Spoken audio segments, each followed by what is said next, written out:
Hello my dear friends, मैं हूं आपका दोस्त, आपका teacher CA doctor Amit Khandal. और दोस्तों, आज मैं आप लोगों के लिए एग्जम्पशन अंडर जीएसटी वाले चैप्टर का रिवीजन वीडियो बनाने जा रहा हूं, क्योंकि बहुत सारे स्टूडेंट्स की डिमांड थी।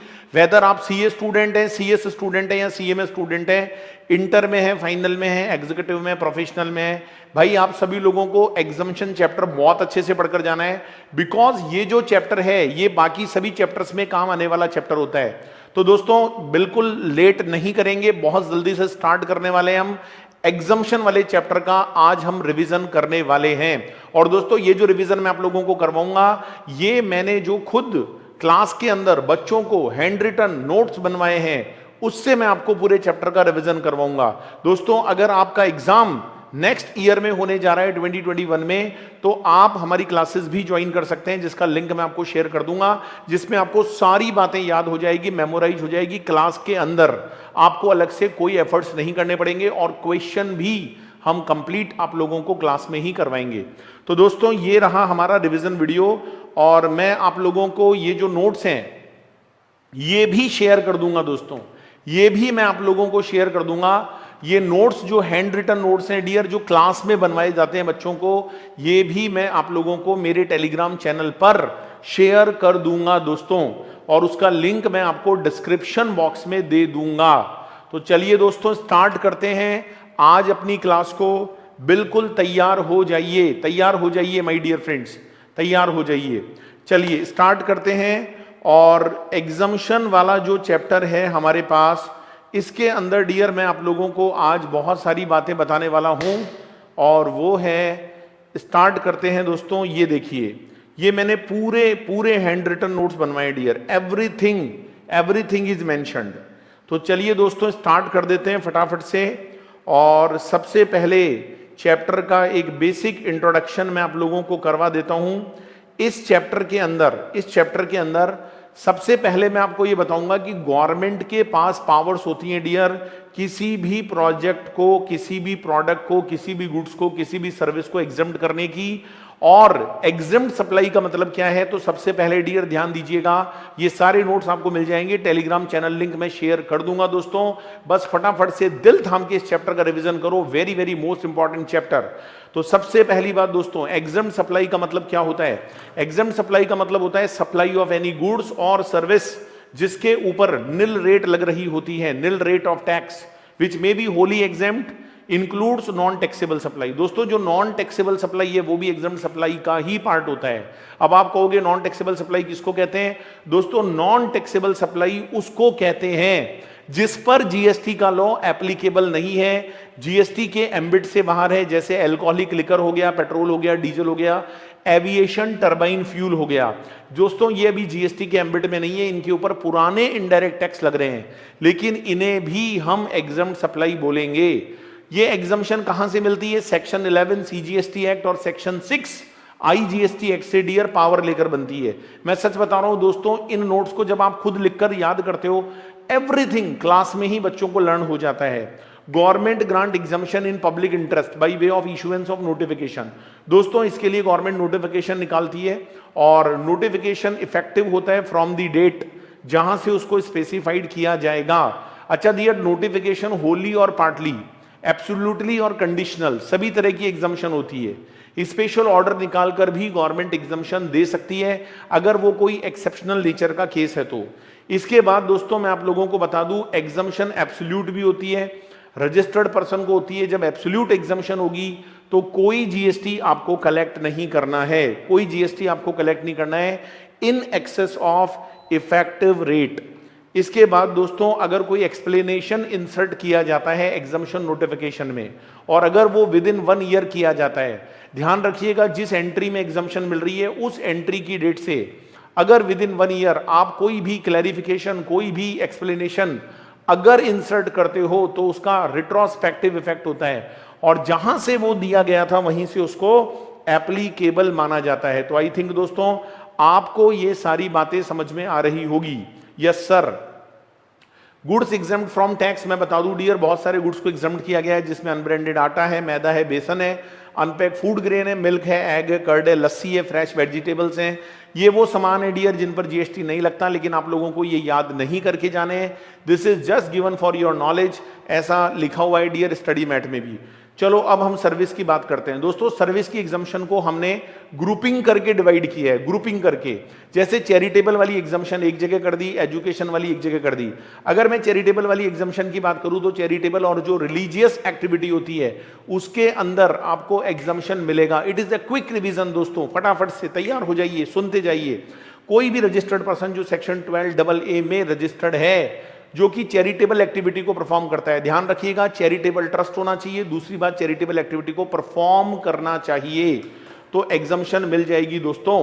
इसके अलावा डियर एक एग्जम्पशन और है, कोई भी पर्सन जो रिलीजियस सेरेमनी करेगा, उसका रजिस्टर्ड होना जरूरी है। कोई भी पर्सन जो रिलीजियस सेरेमनी करेगा, किसी भी रिलीजियस प्लेस को रेंट पर देगा तो एग्जम्पशन मिलेगी। लेकिन दोस्तों रिलीजियस प्लेस को रेंट पर कौन देगा? ट्रस्ट देगा। कौन सा ट्रस्ट? जो 12AA में रजिस्टर्ड है दोस्तों, वो ओनर भी हो सकता है और वो उसको मैनेज भी कर सकता है। एग्जम्पशन मिल जाएगी माय डियर फ्रेंड्स, ओके। लेकिन दोस्तों ये एग्जम्पशन कब काम नहीं करेगी मैं बता दूं, अगर रूम का किराया 1000 रुपए से ज्यादा है, अगर 1000 के बराबर भी है, कम भी है, तो भी एग्जम्पशन मिलेगा। याद रखना पहले 1000 से कम होने पर एग्जम्पशन मिलती थी, अब अगर 1000 के बराबर भी है तो भी आपको एग्जम्पशन मिल जाएगी। इसके अलावा अगर कोई कल्याण मंडपम, कोई कम्युनिटी हॉल है तो वहां पर भी एग्जम्पशन है, लेकिन एक दिन का किराया 10,000 से कम होना चाहिए। अगर वो 10,000 या उससे ज्यादा है तो जीएसटी लग जाएगा दोस्तों, ध्यान रखिएगा। अगर कमर्शियल स्पेस भी किराए पर दिया जाता है बाय द चैरिटेबल इंस्टीट्यूशंस, तो मैं आपको बता दूं, अगर महीने का किराया, यहां पर डे नहीं है, यहां पर मंथ है दोस्तों, अगर महीने का किराया 10,000 या 10,000 से ज्यादा है तो जीएसटी लग जाएगा, एग्जम्पशन नहीं मिलेगी। जितने भी रिलीजियस प्रीगिमरेज होते हैं, हज कमेटी होती है, उनकी सर्विसेज पर भी जीएसटी नहीं लगता है। ट्रेनिंग कोचिंग अगर दी जाती है by the charitable institutions, whether in relation to arts, whether in relation to culture, whether in relation to sports, उसके ऊपर भी जीएसटी नहीं लगता है। दो कंडीशन याद रखना डियर, अगर यहां पर एग्जम्पशन लेना चाहते हो, चैरिटेबल ट्रस्ट होना चाहिए, रजिस्टर्ड होना चाहिए 12AA में, और वो चैरिटेबल एक्टिविटी को परफॉर्म कर रहा हो। चैरिटेबल एक्टिविटी क्या क्या होती है? पब्लिक हेल्थ होती है, जिसमें केयर काउंसलिंग होती है। जो बीमार लोग होते हैं डियर, जो HIV एड्स से पीड़ित होते हैं, उनका इलाज होता है। जो नार्कोटिक ड्रग्स लेते हैं, ऐसे लोग जैसे रिया चक्रवर्ती है, ऐसे लोग बहुत सारे लोग हैं डियर, अभी बहुत सारे नाम आ रहे हैं, तो उनकी केयर काउंसलिंग अगर आप करोगे तो वो भी चैरिटेबल एक्टिविटी मानी जाएगी। Prevention, health, family planning, religion, spirituality, yoga, educational program, skill development, जो भी आप करते हो ऐसे बच्चों का जो ऑर्फेन्ड हैं, अबॉन्डेंट हैं, होमलेस बच्चे हैं, फिजिकली मेंटली अब्यूज्ड पर्सन है, प्रिजनर्स हैं, कैदी जो होते हैं जिनकी एज 65 ईयर्स से ज्यादा है, उनका अगर हम कोई भी ट्रेनिंग प्रोग्राम, कोई भी एजुकेशनल प्रोग्राम, कोई भी स्किल डेवलपमेंट करेंगे तो उस पर भी एग्जम्पशन मिल जाएगा। एनवायरमेंट को बचाने के लिए dear, watershed, forest, wildlife को बचाने के लिए जो भी काम होते हैं उन्हें भी चैरिटेबल एक्टिविटी माना जाता है। हॉस्टल अकोमोडेशन, दोस्तों याद रखना, अगर कोई चैरिटेबल ट्रस्ट है वो हॉस्टल अकोमोडेशन फैसिलिटी देता है अपने स्टूडेंट्स को, तो do not fall with in the charitable activity. However accommodation in hostel, दोस्तों ध्यान रखना, हॉस्टल अगर ट्रस्ट चलाएगा तो वो चैरिटेबल एक्टिविटी नहीं है। लेकिन अगर वहां रूम का किराया 1000 रुपए के बराबर या 1000 से कम है पर डे, तो दोस्तों एग्जम्पशन मिल जाएगी, राइट, एग्जम्पशन मिल जाएगी। जितने भी रिलीजियस यात्रा वगैरह होती है उन्हें चैरिटेबल और रिलीजियस ट्रस्ट अगर ऑर्गेनाइज करते हैं दोस्तों, तो वहां पर भी एग्जम्पशन मिल जाती है। Service of transportation of passengers are not exempt. जितने भी रिलीजियस ट्रस्ट हैं, जितनी भी रिलीजियस यात्रा कंपनीज हैं, अगर वो पैसेंजर्स को ट्रांसपोर्टेशन की सर्विस देगी तो माय डियर फ्रेंड्स, मैं आप लोगों को यहां पर बताना चाहूंगा, एग्जम्पशन नहीं मिलने वाली डियर, उस पर एग्जम्पशन नहीं मिलने वाली। जैसे मैंने एक एग्जांपल लिखा है बाबा बालकनाथ ट्रस्ट का। बाबा बालकनाथ एक फाउंडेशन है, वो ऑर्गेनाइज करता है मेडिटेशन कैंप, तो मेडिटेशन कैंप करवाना चैरिटेबल एक्टिविटी में आता है दोस्तों, एग्जम्पशन मिल जाती है, राइट। इसके अलावा health care service, exemption available to health care. कोई चैरिटेबल ट्रस्ट अगर हेल्थ केयर की सर्विस देगा तो उस पर भी एग्जम्पशन मिल जाएगी, because not by this charitable trust, because health care एक अलग सेक्टर है डियर, वहां पर ऑलरेडी एग्जम्पशन दे रखी है। तो ये चैरिटेबल से रिलेटेड सारी एग्जाम्शन मैंने आप लोगों को यहां पर रिवाइज करा दी है।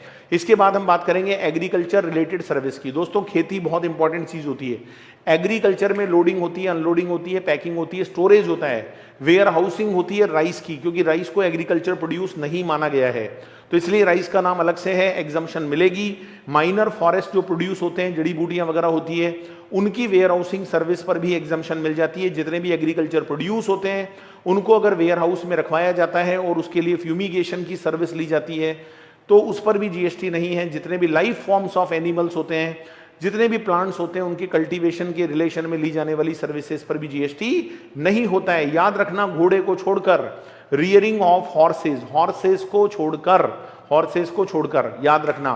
दोस्तों ये जितनी भी सर्विसेज है, अगर आप एग्रीकल्चर ऑपरेशंस करवाते हो, आप फार्म लेबर की सप्लाई लेते हो, आप कोई भी बेसिक ऑपरेशन कैरिड आउट कराते हो, आप एग्रो मशीनरीज को लीज पर लेते हो या आप जमीन किराए पर लेते हो खेती करने के लिए, loading unloading packing storage and warehousing करवाते हो, एग्रीकल्चर एक्सटेंशन सर्विस जिसके अंदर हम बियॉन्ड ट्रेडिशनल मेथड जो एक्सटेंशन सर्विसेज होती हैं, एग्रीकल्चर जो प्रोड्यूस मार्केटिंग कमेटीज होती हैं जो कि किसान की फसल को बेचने का या उसकी मार्केटिंग का काम करती हैं, फ्यूमिगेशन करवाया जाता है किसी भी वेयर हाउस में, एग्जम्पशन मिल जाएगी दोस्तों, जीएसटी नहीं लगेगा। Carried out intermediate production process, अगर कोई भी किसान खेती करता है, कोई भी ऐसा बंदा जो जानवरों को पालता है, rearing of animals except horses, तो दोस्तों जो भी इंटरमीडिएट प्रोडक्शन प्रोसेस करवाई जाती है खेती के संबंध में उस पर भी जीएसटी नहीं लगता। इसके अलावा जो आर्टिफिशियल इंसिमिनेशन होता है लाइव स्टॉक का, जिसमें क्या होता है भाई, जैसे घोड़े और गधे को मिलाकर खच्चर बनाया जाता है, तो ऐसे कुछ नए नए इनोवेशंस किए जाते हैं, आर्टिफिशियल इंसिमिनेशन बोलते हैं। अदर देन हॉर्सेज, पता नहीं घोड़े से क्या लड़ाई है भाई, जीएसटी नहीं लगेगा आर्टिफिशियल इंसिमिनेशन की सर्विस पर। एनालिसिस में बस यही सब ध्यान रखना है, कल्टीवेशन और रियरिंग में फिश भी आएगी, रियरिंग ऑफ सिल्क वॉर्म्स भी आएंगे। एग्रीकल्चर एक्सटेंशन का मतलब है साइंटिफिक नॉलेज को, रिसर्च को इंप्लीमेंट करना, that is called farmer education and training. Green tea leaves and not T is the agriculture produce. याद रखना डियर, जैगरी जो होता है, गुड़ जो होता है, वो एग्रीकल्चर प्रोड्यूस नहीं होता है। दालें भी एग्रीकल्चर प्रोड्यूस नहीं होती है। अगर उनको डी हस्क कर दिया है, जैसे चने की दाल आती है तो आपने उसको टुकड़ा कर दिया, उसका छिलका हटा दिया, then it is not agriculture produce. आपके घर पे जो चाय की पत्ती आती है डियर, वो एग्रीकल्चर प्रोड्यूस नहीं है, क्योंकि वो प्रोसेस होने के बाद आती है। लेकिन जिस चाय के बागान में से उसको तोड़ा जाता है, जिस चाय के बागान में से उसको तोड़ा जाता है, वहां पर वो एग्रीकल्चर प्रोड्यूस होती है। इसके अलावा दोस्तों मैं आप लोगों को एक बात और बताना चाहूंगा, ब्लैक टी हो, व्हाइट टी हो, कॉफी के बीन्स हो, पाउडर हो, पल्सेस हो, जगेरी हो, ड्राई फ्रूट्स जिनको प्रोसेस कर दिया गया है, कैशू नट्स जिनको प्रोसेस कर दिया गया है, जितनी भी चीजें प्रोसेस हो जाती है उनको एग्रीकल्चर प्रोड्यूस नहीं कहा जाता, क्योंकि उनका बेसिक करेक्टर चेंज हो जाता है माय डियर फ्रेंड्स। इसलिए डियर उनकी जब भी लोडिंग अनलोडिंग पैकिंग होती है तो उस पर हमको एग्जम्पशन नहीं मिलती। पैडी को राइस में बदला जाता है डियर, पैडी को राइस में बदला जाता है। पैडी एग्रीकल्चर प्रोड्यूस होता है, पैडी का जब छिलका हटाया जाता है उसके बाद राइस बनेगा, तो पैडी से राइस बनाने की जो प्रोसेस होती है उस पर जीएसटी लगेगा, एग्जम्पशन नहीं मिलेगी। चलिए आगे बढ़ते हैं एजुकेशन सर्विस के बारे में। दोस्तों एजुकेशन सर्विस पर एग्जम्पशन मिलती है। एजुकेशनल इंस्टीट्यूशन सर्विस देते हैं अपने स्टूडेंट को, अपनी फैकल्टी को, स्टाफ को। ध्यान रखना, खुद की फैकल्टी, खुद का स्टाफ, खुद की स्टूडेंट्स होने चाहिए, जीएसटी नहीं लगेगा। एजुकेशनल इंस्टीट्यूशन अगर एंट्रेंस एग्जाम कंडक्ट करवाते हैं तो उसकी फीस पर जीएसटी नहीं लगेगा। अगर इनपुट और इनपुट सर्विस की बात करें तो वहां पर भी एग्जम्पशन मिल जाती है। लेकिन यहां पर दोस्तों एक बात और बता दूं, एजुकेशनल इंस्टीट्यूशन में कौन कौन आता है? 3 लोग आते हैं भैया। पहला स्कूल आता है, ध्यान रखना 12 तक के स्कूल को हम एजुकेशनल इंस्टीट्यूशन बोलते हैं। इसके अलावा कोई भी जो डिग्री कोर्स करवाएगा, जो आपको डिप्लोमा डिग्री रिकॉग्नाइज क्वालिफिकेशन दिलवाएगा, वो भी एजुकेशनल इंस्टीट्यूशन है। इसके अलावा जो वोकेशनल एजुकेशन कोर्स करवाता है उस इंस्टीट्यूशन को भी हम क्या बोलते हैं? Educational institution. याद रखना डियर, 3 टाइप के इंस्टीट्यूशंस होते हैं। दोस्तों यहां पर अगर मैं इनपुट सर्विस की बात करूं तो स्कूल को 5 ऐसी सर्विसेज हैं, 5 नहीं बल्कि 4, जिन पे एग्जम्पशन मिलेगी। अगर स्कूल, देखो सर्विस देने पर ऑलवेज एग्जम्पशन है, लेकिन लेने पर एग्जम्पशन बहुत लिमिटेड है। अगर स्कूल ट्रांसपोर्टेशन की सर्विस लेगा अपने स्टूडेंट फैकल्टी स्टाफ के लिए, अगर स्कूल कैटरिंग की सर्विस लेगा, अगर स्कूल क्लीनिंग और हाउस कीपिंग की सर्विस लेगा, अगर स्कूल एडमिशन से रिलेटेड कोई भी सर्विस अगर लेगा तो उस पर जीएसटी नहीं लगेगा। इसके अलावा कोई कॉलेज या कोई यूनिवर्सिटी जो डिग्री होल्डिंग कोर्स करवाते हैं उनको केवल 2 चीजों की सर्विस लेने पर एग्जम्पशन है। पहला, एग्जाम से रिलेटेड कोई सर्विस ली हो या कोई ऑनलाइन पीरियोडिकल या जनरल उन्होंने सब्सक्राइब की हो तो उस पर एग्जम्पशन मिल जाएगी। और लास्ट में है डियर, वोकेशनल ट्रेनिंग वाले जो इंस्टीट्यूट्स होते हैं जो कि एक रिकॉग्नाइज कोर्स करवाते हैं उनको केवल एडमिशन ऑफ और कंडक्ट ऑफ एग्जामिनेशन से रिलेटेड सर्विस पर एग्जामिशन है।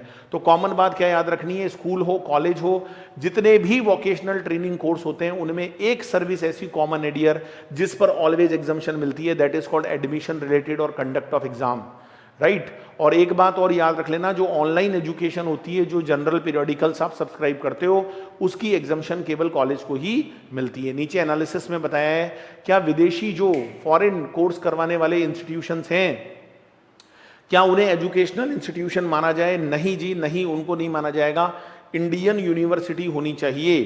प्राइवेट कोचिंग इंस्टीट्यूशन को एजुकेशन इंस्टीट्यूशन माना जाएगा? नो नो नो, बिल्कुल नो। लेकिन जो डिग्री कोर्स कराते हैं कॉलेज इंस्टीट्यूशन इंडिया में, क्या वो एजुकेशनल इंस्टीट्यूशन है? यस, बिल्कुल है, बिल्कुल है दोस्तों, बिल्कुल है, बिल्कुल है जी। इसके बाद ध्यान रखना दोस्तों, आईटीआई में आप कोई कोर्स करते हो, कोई डेजिग्नेटेड ट्रेड में कोर्स करते हो तो वहां पर भी आपको एग्जामिशन मिल जाएगी। बोर्डिंग स्कूल्स, बोर्डिंग स्कूल में नेचुरल बंडल की सर्विस होती है। बोर्डिंग में आपको वहाँ खाना पीना भी मिलता है, रहने की फैसिलिटी भी मिलती है, वहाँ पर आपको क्लासेस की ट्यूशन फीस का पैसा भी लिया जाता है। तो ये एक तरह से कंपोजिट सप्लाई है, नेचुरल बंडल है। और मेन काम एजुकेशन होने के कारण डियर जीएसटी नहीं लगेगा। अगर मेन काम एजुकेशन है तो जीएसटी नहीं लगेगा। कई college university dear dual qualification की सर्विस देते हैं। मतलब वो क्या करते हैं, आपको ग्रेजुएशन भी करवाएंगे, साथ में आपको कॉम्पिटिटिव एग्जाम्स की तैयारी भी करवाएंगे। कॉम्पिटिटिव एग्जाम्स डियर की जब प्रिपरेशन करवाएंगे तो वो एक रिकॉग्नाइज कोर्स नहीं होता है, लेकिन कॉलेज में जो ग्रेजुएशन करते हो वो रिकॉग्नाइज कोर्स होता है। तो लॉ में ये लिखा हुआ है डियर कि it is a composite supply, it is a composite supply. याद रखना इस बात का, कंपोजिट नहीं है ये आर्टिफिशियल बंडल है, ये मिक्स सप्लाई है। क्योंकि आपने चलाकर ऐसा बंडल बनाया है तो यहां पर हाईएस्ट रेट ऑफ जीएसटी लगेगी। यहां पर ये नहीं देखा जाएगा बेसिक नेचर क्या है, राइट। हॉबी क्लासेज अगर किसी स्कूल में करवाई जाती है और ट्यूशन फीस के साथ ली जाती है तो उसको बंडल सर्विस माना जाता है। इट इज नेचुरल बंडल और यहां पर मेन काम एजुकेशन होने के कारण जीएसटी नहीं लगेगा। लेकिन अगर एक्स्ट्रा बिलिंग करवाई जाती है, अगर एक्स्ट्रा बिलिंग करवाई जाती है, आर्टिफिशियल बंडलिंग बोलेंगे उसको, मिक्स सप्लाई बोलेंगे और हाईएस्ट रेट लगाएंगे। कॉलेज और हॉस्टल के केस में क्या होता है दोस्तों, कॉलेज हॉस्टल के अंदर मैस चलती है, वहां कैंटीन होती है। अगर उस कैंटीन को एजुकेशनल इंस्टीट्यूशन खुद चलाता है तो एग्जामिशन मिल जाएगी। लेकिन आउटडोर कैटरर से चलवाई जाती है, किसी आउटडोर कैटरर को ठेका दे दिया जाता है, तो अगर आउटडोर कैटरर स्कूल में आकर कोई भी सर्विस देगा होटल और मैस से रिलेटेड तो एग्जामिशन मिलेगी। लेकिन अदर एजुकेशनल इंस्टीट्यूशंस के केस में टैक्सेबल हो जाएगी। क्योंकि याद करो डियर, स्कूल अगर आउटडोर कैटरर से सर्विस लेता है तो जीएसटी नहीं लगता, लेकिन जो बाकी एजुकेशनल इंस्टीट्यूशंस हैं वो अगर आउटडोर कैटरिंग की सर्विस लेंगे तो जीएसटी लग जाएगा। आईआईटी आईआईएम जो भी फीस चार्ज करते हैं दोस्तों for recruiting campus interview from the companies, आपसे नहीं लेते हैं, उस पर जीएसटी लगेगा। आईआईएम को एजुकेशनल इंस्टीट्यूशन माना गया है, ध्यान रखना। तो वहां पर जो भी डिग्री डिप्लोमा कोर्स आपको मिलेंगे तो उस पर जीएसटी नहीं लगेगा। लेकिन अगर कोई पार्टिसिपेशन सर्टिफिकेट है, केवल वैसे ही वहां पर आप जा रहे हो, केवल एक पार्टिसिपेट करने का सर्टिफिकेट मिल रहा है तो जीएसटी लग जाएगा दोस्तों, क्योंकि वो डिग्री कोर्स नहीं है। हेल्थ केयर दोस्तों, हेल्थ केयर बहुत बड़ा सेक्टर है। जितने भी हमारे देश में वेटरनरी क्लिनिक हैं जो एनिमल्स और बर्ड्स का इलाज करते हैं उनकी सर्विस पर जीएसटी नहीं लगता है। इसके अलावा जो भी ह्यूमन मतलब जो मनुष्यों का इलाज करने वाले हॉस्पिटल हैं, चाहे वो क्लिनिक हो, हॉस्पिटल हो, हेल्थ केयर एस्टैब्लिशमेंट जो भी होते हैं जीएसटी नहीं लगता, चाहे वो पैरामेडिक्स हो, चाहे वो आपके मेडिकल प्रैक्टिशनर्स हों। दोस्तों एम्बुलेंस की सर्विस पर कभी भी जीएसटी मत लगाना। एम्बुलेंस स्कूल की है तो भी मत लगाना, एम्बुलेंस किसी बाहर थर्ड पर्सन की है तो भी मत लगाना।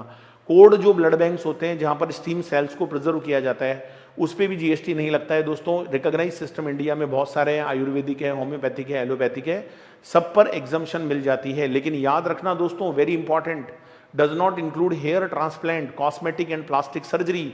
जो कॉस्मेटिक प्लास्टिक सर्जरी होती है, जो हेयर का ट्रांसप्लांट होता है, वो डियर यहां पर हेल्थ केयर में नहीं माना जाता। हाँ, अगर हेयर ट्रांसप्लांट इसलिए हो रहा है कि कोई दुर्घटना हो गई थी, एक्सीडेंट हो गया था, कोई किसी की जन्मजात प्रॉब्लम थी डियर, तो हम उसको हेल्थ केयर में कवर मानेंगे। बाकी आप नॉर्मली अगर कॉस्मेटिक सर्जरी कराओगे, प्लास्टिक सर्जरी कराओगे, हेयर का ट्रांसप्लांट कराओगे तो उस पर जीएसटी लग जाएगा, एग्जम्पशन आपको नहीं मिलेगी। रिकॉग्नाइज सिस्टम मैं आपको बता चुका हूं।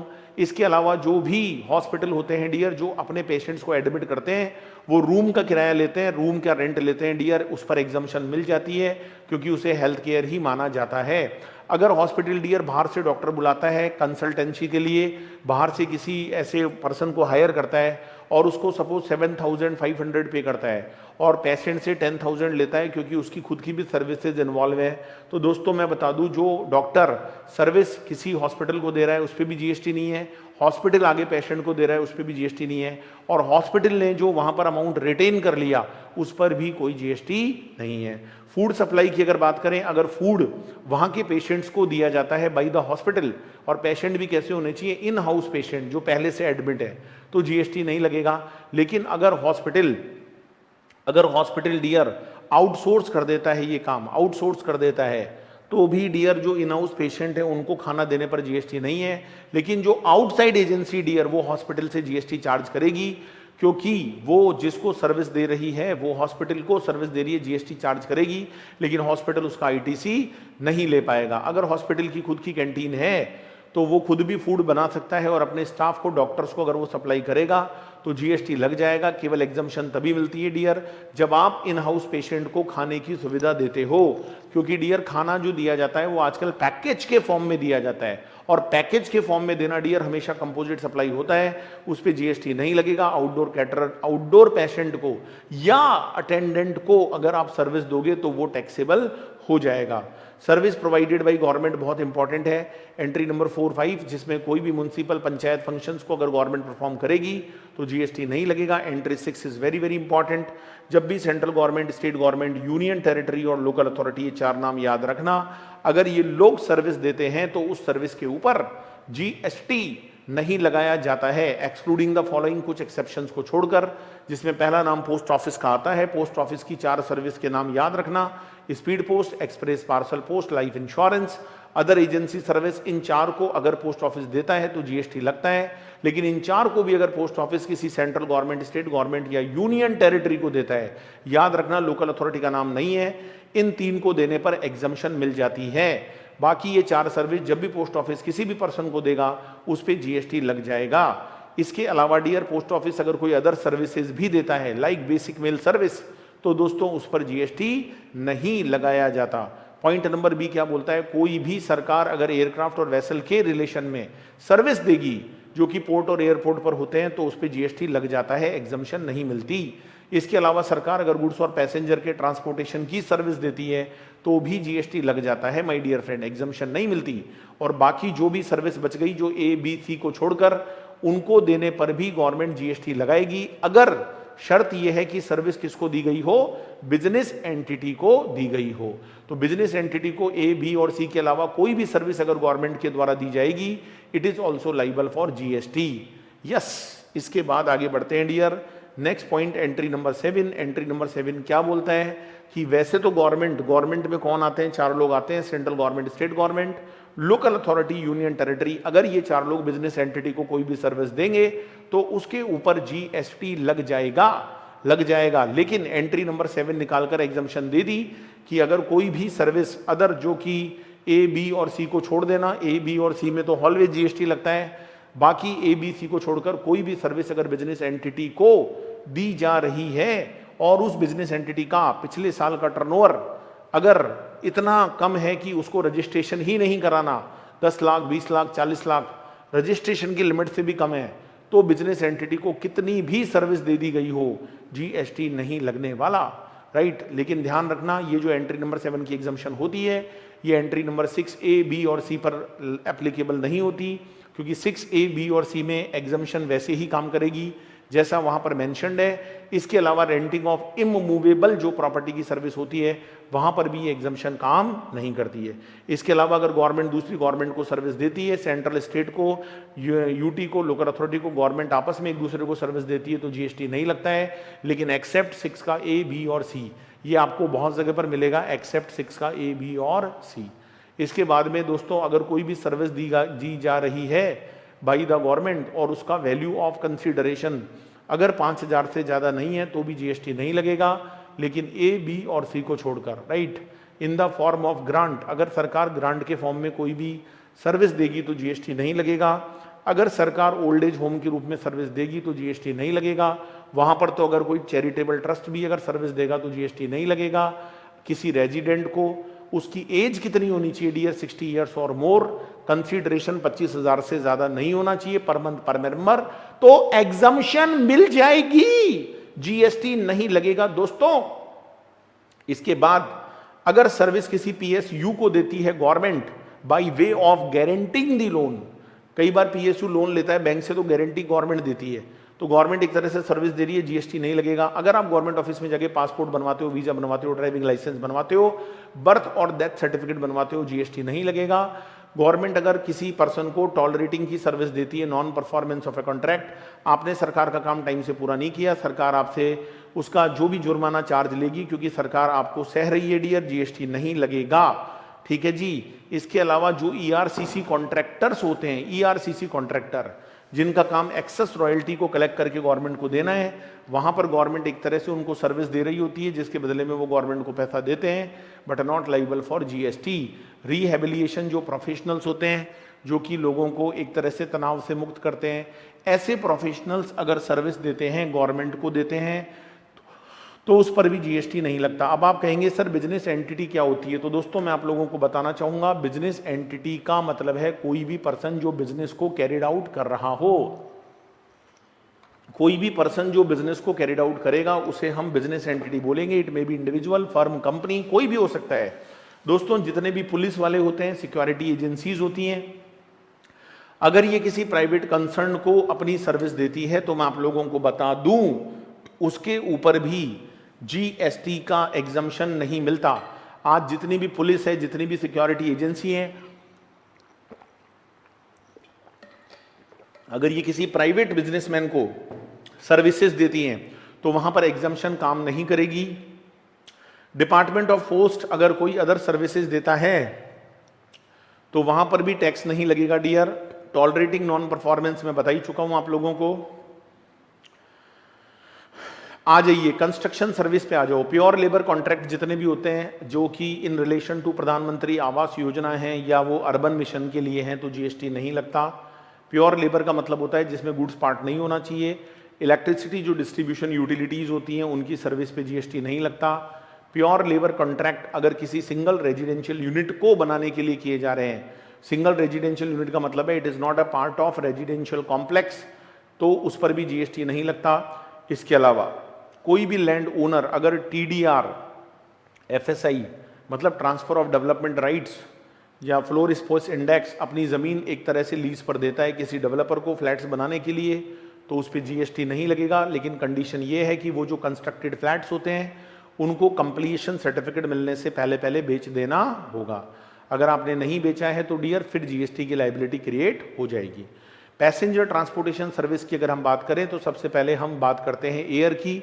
अगर हम कोई भी हवाई यात्रा करते हैं जिसकी एम्बार्किंग या टर्मिनेटिंग मतलब या तो यात्रा शुरू हुई हो या खत्म हुई हो किसी ऐसे एयरपोर्ट से जो कि स्टेट ऑफ अरुणाचल प्रदेश, आसाम, मणिपुर, मेघालय, मिजोरम, नागालैंड, सिक्किम और त्रिपुरा जितने भी नॉर्थ ईस्टर्न स्टेट्स हैं, और एक स्टेट ऐसा है वेस्ट बंगाल जिसमें केवल एक एयरपोर्ट का नाम है बागडोगरा, वहां से अगर आप कोई भी यात्रा शुरू करोगे या आपकी यात्रा खत्म होगी डियर तो जीएसटी नहीं लगेगा।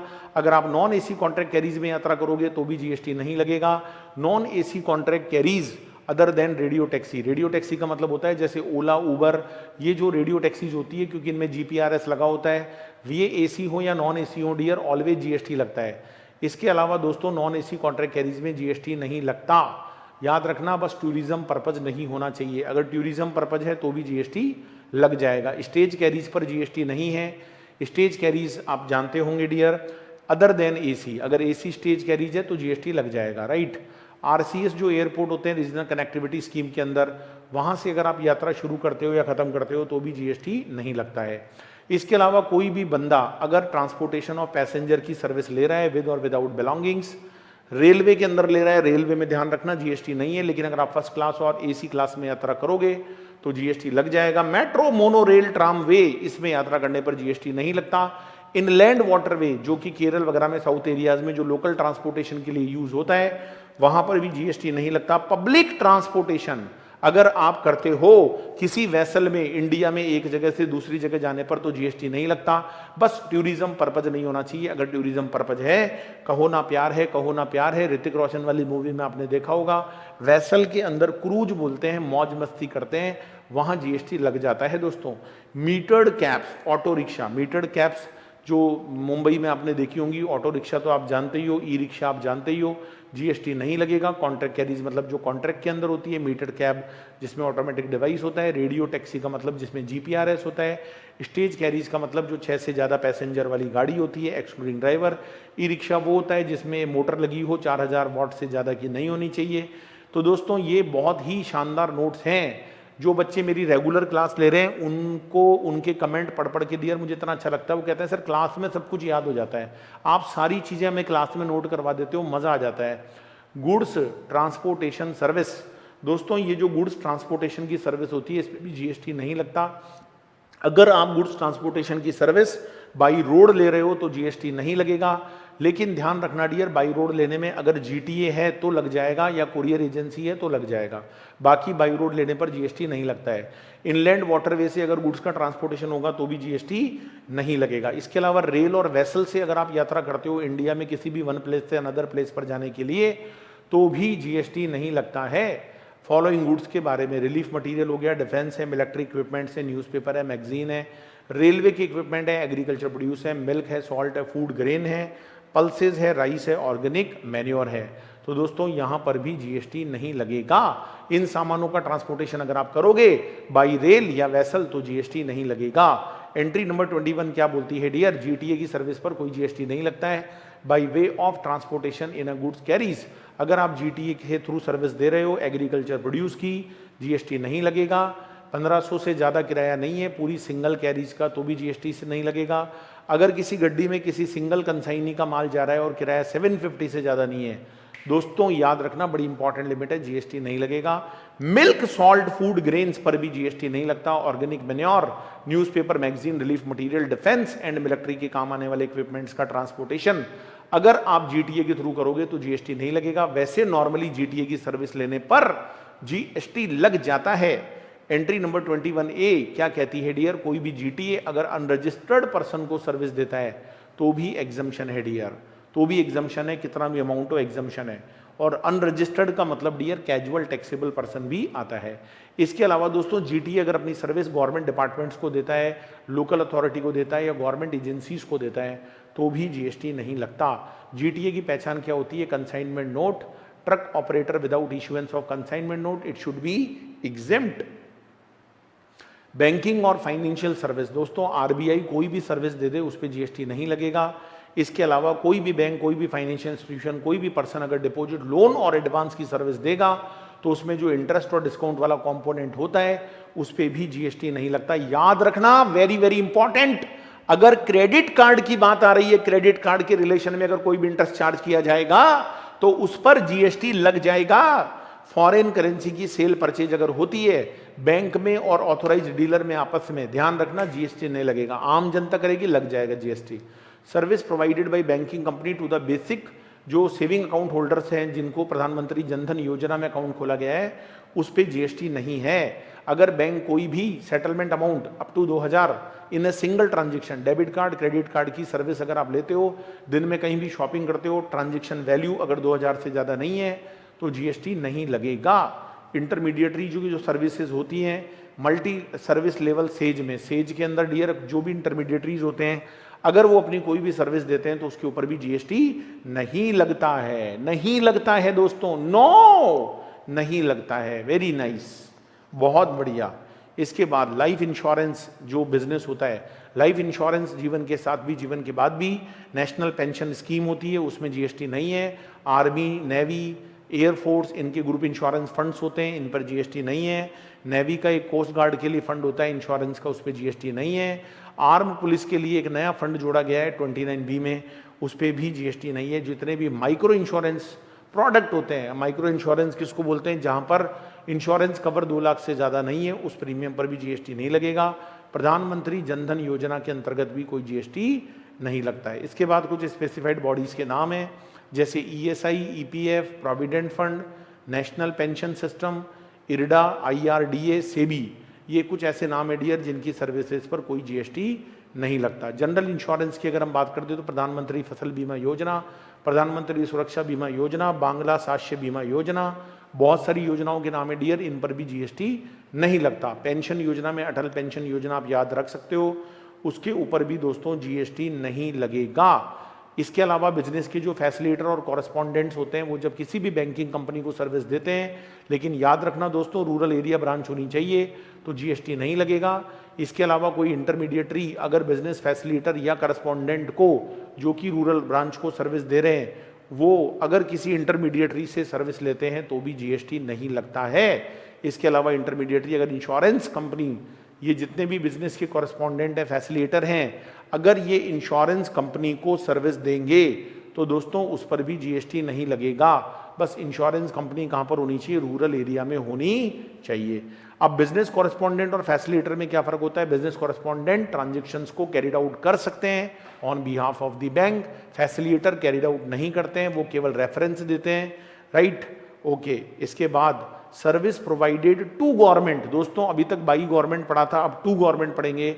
यहां सरकार सर्विस दे नहीं रही, ले रही है, तो जब सरकार सर्विस ले रही होती है दोस्तों उस पर भी जीएसटी नहीं लगता है।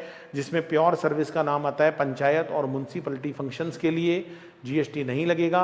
कंपोजिट सप्लाई भी अगर लेनी पड़े गवर्नमेंट को जिसमें गुड्स का इन्वॉल्वमेंट भी है और सर्विस का इन्वॉल्वमेंट भी है तो भी जीएसटी नहीं लगेगा डियर, लेकिन गुड्स वाला पोर्शन 25% से ज़्यादा नहीं होना चाहिए। Fair price shop, insurance scheme, training programs, GSTN, ये सब भी गवर्नमेंट को सर्विस देते हैं, लेकिन डियर जीएसटी नहीं लगता।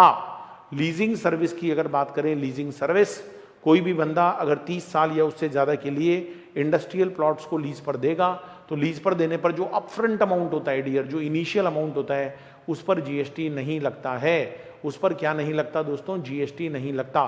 Service by leasing of assets by Indian Railway Finance Corporation to Indian Railways, जितने भी इंडियन रेलवे के फाइनेंस कॉरपोरेशन है जिनका काम असेट्स को परचेज करना है और फिर इंडियन रेलवे को लीज पर देना है डियर, उस पर भी जीएसटी नहीं है। लीगल सर्विस की अगर हम बात करें दोस्तों, चाहे वो एडवोकेट हो, ट्राइब्यूनल हो, कोई भी हो, लीगल सर्विस अगर किसी बिजनेस एंटिटी को दी जाएगी और टर्नओवर अगर बहुत कम है पिछले साल का, रजिस्ट्रेशन की लिमिट से भी कम है तो जीएसटी नहीं लगेगा।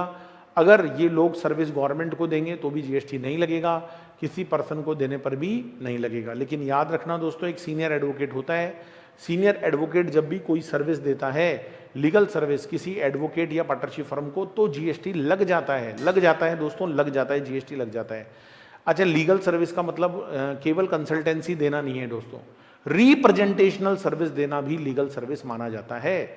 स्पॉन्सरशिप ऑफ स्पोर्टिंग इवेंट, दोस्तों कुछ ऐसे स्पॉन्सरशिप ऑफ जो रिकॉग्नाइज्ड इंस्टीट्यूट्स हैं, जैसे इंडियन ओलंपिक एसोसिएशन है, जैसे हमारी कंट्री के अंदर आप देखोगे इंटर यूनिवर्सिटी बोर्ड है, इंटर यूनिवर्सिटीज़ हैं, आपस में जितने भी स्पोर्टिंग इवेंट होते हैं, इन स्पोर्टिंग इवेंट्स में अगर स्पॉन्सरशिप की सर्विस दी जाती है, पब्लिसिटी की सर्विस दी जाती है, तो दोस्तों उसके ऊपर जीएसटी नहीं लगने वाला। स्किल डेवलपमेंट सर्विसेज के अंदर एनसीडीसी की सर्विस पे जीएसटी नहीं लगेगा। एसकेसी जो सेक्टर स्किल कॉरपोरेशन है, इनकी सर्विस पे जीएसटी नहीं लगेगा। जो असेसमेंट एजेंसीज होती हैं डियर, उनकी सर्विस पर जीएसटी नहीं लगेगा।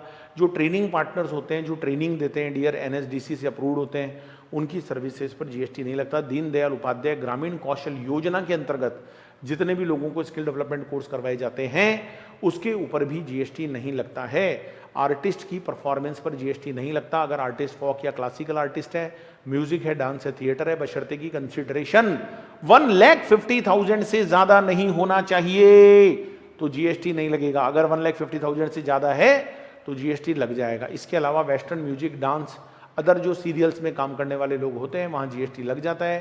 पेंटिंग है, ड्राइंग है, वहाँ जीएसटी लग जाता है। इसके अलावा एग्जम्पशन नहीं मिलेगी दोस्तों, ध्यान रखना। चाहे आप क्लासिकल आर्टिस्ट हों, लेकिन अगर आप किसी ब्रांड के ब्रांड एम्बेसडर बने हुए हो दोस्तों तो जीएसटी लग जाएगा, एग्जम्पशन नहीं मिलेगी। इसके अलावा दोस्तों अगर आप किसी इवेंट में राइट टू एडमिशन लेते हो, आप किसी museum, national park, wild life sanctuary, tiger reserve में जाते हो, जू में जाते हो, जीएसटी नहीं लगेगा। किसी प्रोटेक्टेड मॉन्यूमेंट में अगर आप एंट्री टिकट लेते हो जीएसटी नहीं लगेगा। सर्कस हो, डांस हो, थिएटर हो, अवार्ड फंक्शन हो, कोई भी कॉन्सर्ट हो, स्पोर्टिंग इवेंट हो, कैसा भी स्पोर्टिंग इवेंट हो, प्लेनेटेरियम हो दोस्तों, वहां अगर कंसिडरेशन 500 रुपया, 500 से अगर ज्यादा नहीं है तो भी जीएसटी नहीं लगेगा। इसके अलावा जो फीफा वर्ल्ड कप इंडिया में होने वाला था 2020 में, उसके लिए जो भी टिकट खरीदे जाएंगे उन पर जीएसटी नहीं लगेगा। जितनी भी अनइनकॉर्पोरेटेड बॉडीज होती है, नॉन प्रॉफिट ऑर्गेनाइजेशंस होते हैं, अगर वो अपने मेंबर्स को सर्विस देते हैं, कंट्रीब्यूशन लेते हैं, कंट्रीब्यूशन अगर 7500 पर मंथ पर मेंबर से ज्यादा नहीं है तो भी जीएसटी नहीं लगता है।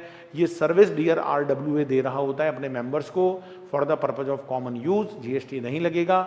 इसके अलावा दोस्तों अगर कोई इंडस्ट्रियल या एग्रीकल्चर, ट्रेड, कॉमर्स, इंडस्ट्री, इसमें अगर कोई बॉडी है, अनइनकॉर्पोरेटेड बॉडी है, वो भी अगर अपने मेंबर्स को सर्विस देंगी 1000 रुपए पर ईयर, ध्यान रखना पर मंथ नहीं है, पर ईयर तक अगर फीस है मेंबरशिप तो जीएसटी नहीं लगेगा। दोस्तों अगर आप आरडब्ल्यूए के मेंबर हो और आपसे 7500 से ज्यादा चार्ज किया गया है पर मंथ पर मेंबर, तो जो एक्सेस पार्ट है उस पर जीएसटी लग जाएगा। और लास्ट में दियर मैं अदर एग्जेम्प्टेड सर्विस आप लोगों को पढ़ाना चाहूंगा। गोइंग कंसर्न के रूप में दी जाने वाली सर्विस पे जीएसटी नहीं लगता है। नेपाल, भूटान को अगर कोई सामान जा रहा है, उसके रिलेशन में सर्विस दी जा रही है तो भी जीएसटी नहीं लगेगा।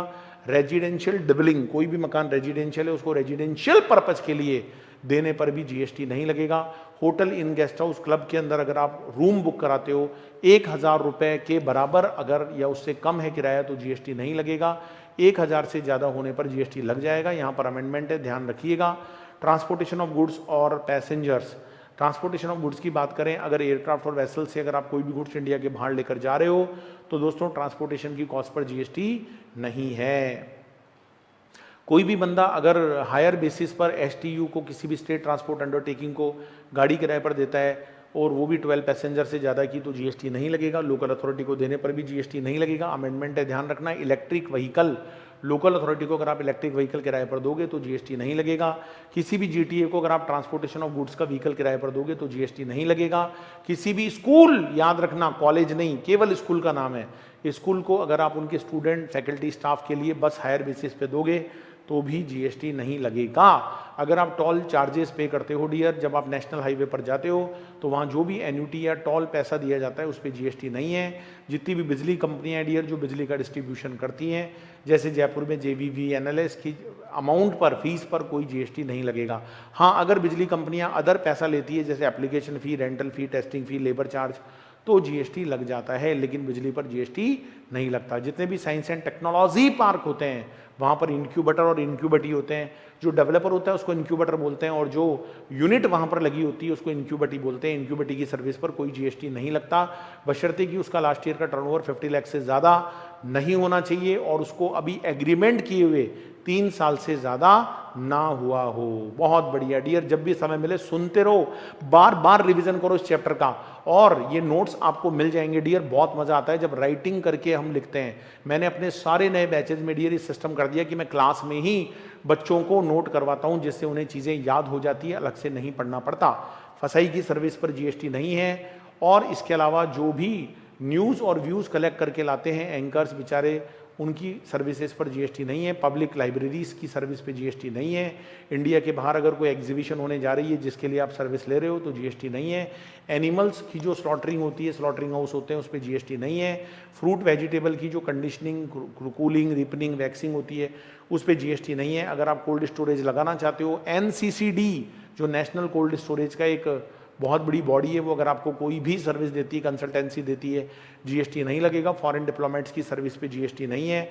आरटीआई के अंदर जीएसटी नहीं है। रिकॉग्नाइज स्पोर्ट्स बॉडी को अगर सर्विस मिलती है किसी इंडिविजुअल प्लेयर से, रेफरी से, एम्पायर से, कोच से, टीम मैनेजर से, तो जीएसटी नहीं है। बाकी किसी से भी मिलने पर जीएसटी लग जाएगा, चाहे कमेंटेटर हो, सेलेक्टर हो, बाकी जितने लोग बच गए डियर तो जीएसटी लग जाएगा।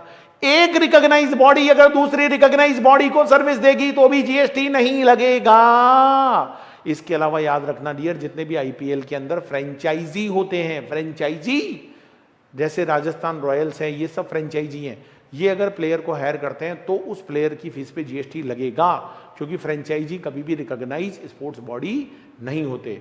पब्लिक कन्वीनियंस जैसे बाथरूम, वॉशरूम, लेबोरेटरीज पर जीएसटी नहीं है। इसके अलावा ये तो सारी लिस्ट हो गई। सीजीएसटी, एसजीएसटी, आईजीएसटी में एग्जम्पशन है। कुछ एग्जम्पशन ओनली आईजीएसटी के केस में मिलती है जब इंडिया के बाहर से सर्विस ली जा रही हो, गवर्नमेंट सर्विस ले रही हो, कोई इंडिविजुअल सर्विस ले रहा हो, कोई चैरिटेबल ट्रस्ट इंडिया में सर्विस ले रहा हो, कोई भी जो डिग्री होल्डिंग कोर्स कराने वाले हैं, स्कूल को छोड़ दो, वोकेशनल ट्रेनिंग इंस्टीट्यूट को छोड़ दो, ये लोग अगर इंडिया के बाहर से कोई भी सर्विस लेंगे तो जीएसटी नहीं लगेगा, ध्यान रखना। लेकिन अगर OIDAR सर्विस है तो जीएसटी लग जाएगा।